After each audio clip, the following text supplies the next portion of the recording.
नमस्कार दर्शकों, YouTube के मेरे चैनल में आप सबका स्वागत है। आज मैं वीडियो लेकर आई हूँ कन्या लगन व कुंभ राशि के लिए वर्ष 2023 का राशिफल। जो मेरे नए दर्शक हैं उनको मैं बता दूं कि कन्या लगन व कुंभ राशि का क्या अर्थ है।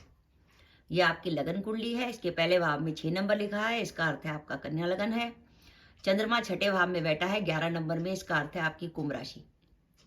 यानी आपका कॉम्बिनेशन अगर कन्या लगन व कुंभ राशि का बनता है तो आप ये वीडियो देखकर लाभ उठा सकते हैं। सबसे पहले हम देखते हैं कि कन्या लगन व कुंभ राशि पर ग्रहों के गोचर कैसे हैं और उस गोचर के परिणाम स्वरूप कन्या लगन व कुंभ राशि के लिए वर्ष 2023 कैसा जाने वाला है। सबसे पहले हम आरंभ करते हैं कन्या लगन से। वर्ष के आरंभ में शनि महाराज आपके पंचम भाव में होंगे, मकर राशि में। 17 जनवरी 2023 को शनि महाराज कुंभ राशि में आ जाएंगे, आपके छठे भाव में। वर्ष के आरंभ में देवगुरु बृहस्पति सप्तम भाव में होंगे, मीन राशि में। और 21 अप्रैल 2023 को वो आ जाएंगे आपके अष्टम में, जहां पर अप्रैल से अक्टूबर तक आपके अष्टम भाव में गुरु व राहु की युति रहेगी। अक्टूबर में राहु आ जाएंगे आपके सप्तम में और केतु लगन पर। कुंभ राशि से बात करें तो कुंभ राशि पर शनि की 7.5 चल रही है। 17 जनवरी 2023 से जैसे ही शनि महाराज कुंभ राशि में प्रवेश करेंगे, कुंभ राशि के जातकों की शनि की 7.5 का दूसरा चरण शुरू हो जाएगा। वर्ष के आरंभ में देवगुरु बृहस्पति आपके कुटुंब भाव में होंगे, जहां का वो शुभ फल देते हैं। 21 अप्रैल के बाद वो आपके तीसरे भाव में आ जाएंगे, जहां वो राहु के संग युति कर लेंगे अप्रैल से अक्टूबर तक। और अक्टूबर में राहु राशि परिवर्तन करके कुटुंब भाव में और केतु अष्टम में। तो ये ग्रहों का राशि परिवर्तन है कन्या लगन व कुंभ राशि के लिए।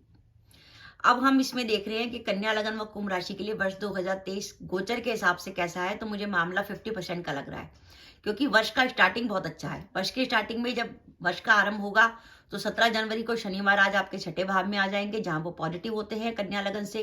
और देवगुरु बृहस्पति सप्तम में होंगे, यानी अप्रैल तक शनि भी पॉजिटिव, गुरु भी पॉजिटिव। और कुंभ राशि से भी 21 अप्रैल तक देवगुरु बृहस्पति पॉजिटिव होंगे। उसके बाद जब आगे चल के देवगुरु बृहस्पति वक्री होंगे तब वो आपके लिए पॉजिटिव होंगे।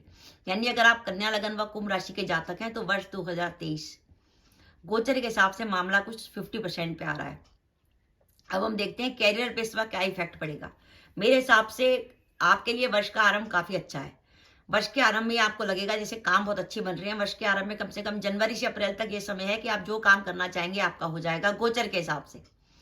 यानी इस गोचर के संग जब आपकी कुंडली की दशाएं मिलेंगी तब आपको पूरा रिजल्ट मिलेगा। जैसे अगर ये गोचर है और इसके साथ साथ आपकी कुंडली में बुध की, शुक्र की या शनि की दशा या अंतर्दशा चल रही है, तो ऐसी स्थिति में आपके काम बड़े स्मूथली होंगे। जनवरी से अप्रैल तक आपका किसी काम में कोई रुकावट नहीं आएगी। आप जॉब की तलाश में थे, जॉब मिल सकती है। वर्तमान जॉब को आप बदल सकते हैं। व्यापार में आप कोई नया काम शुरू कर सकते हैं। इस वर्ष आपके ट्रांसफर की भी संभावना बनती है। तो इस तरीके से ग्रहों की स्थिति ऐसी है कि जनवरी से अप्रैल तक बहुत स्मूथ रहेगा। उसके बाद काम की गति थोड़ी धीमी होगी आपके लिए। और आगे चलकर अगस्त से नवंबर तक जब देवगुरु बृहस्पति वक्री होंगे तो फिर आपके लिए काम के लिए आसानी हो जाएगा। गुरु का वक्री होना कन्या लगन व कुंभ राशि दोनों से ही पॉजिटिव रहेगा आपके लिए। तो यानी आपके लिए इस कॉम्बिनेशन के लिए 2 ऑप्शन हैं। एक तो जनवरी से अप्रैल तक का समय जब हमारा काम बढ़िया चलेगा, और एक अगस्त से नवंबर का समय जब देवगुरु बृहस्पति वक्री होंगे। अब आपके पारिवारिक जीवन की बात करें तो कन्या लगन में सप्तम भाव के स्वामी बनते हैं देवगुरु बृहस्पति, और वो अप्रैल 23 में चले जाएंगे अष्टम में, जहां वो राहु के संग युति बना लेंगे।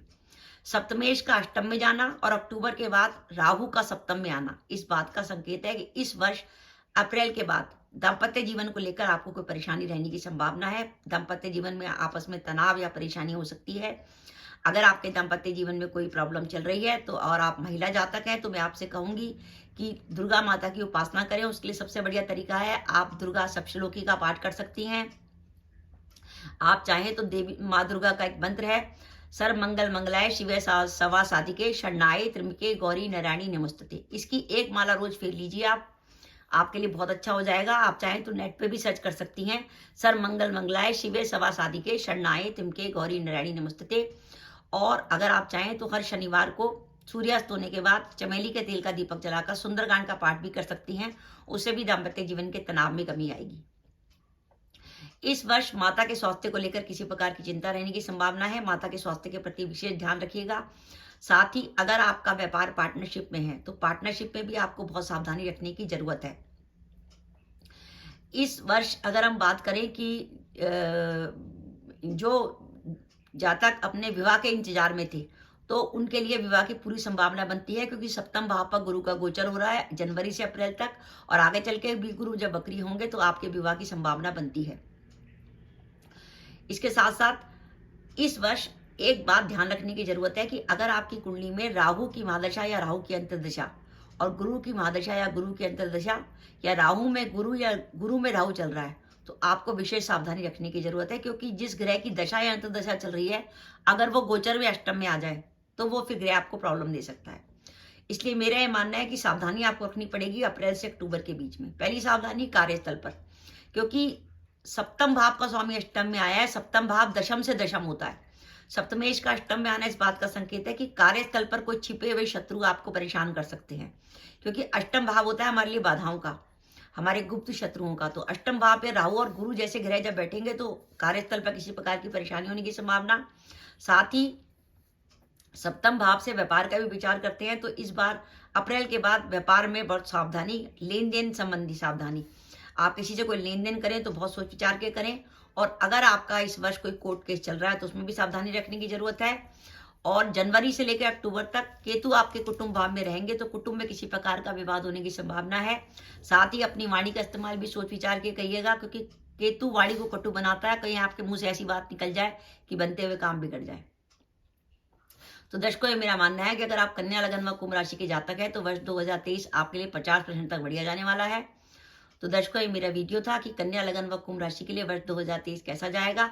अगर आपकी बुध की, शनि की या शुक्र की दशा या अंतर्दशा चल रही है तो ये 50 से 55 भी हो सकता है, और वैसे ये परसेंटेज आपके लिए 50% है कन्या लगन व कुंभ राशि के लिए। तो दर्शकों, ये मेरा वीडियो था, आपको कैसा लगा प्लीज कमेंट बॉक्स में कमेंट करके बताइएगा। इसके साथ ही अगर आप मेरे चैनल पर पहली बार आए हैं और आपने मेरा चैनल अभी तक सब्सक्राइब नहीं किया तो कृपया मेरा चैनल सब्सक्राइब कर दें, साथ ही बेल आइकन को भी दबा दें, जिससे जब भी मैं अपने वीडियो अपलोड करूँ उसकी नोटिफिकेशन आपको मिल जाए और आप मेरा वीडियो देख सकें। इसके साथ ही नमस्कार दर्शकों, जय माता दी।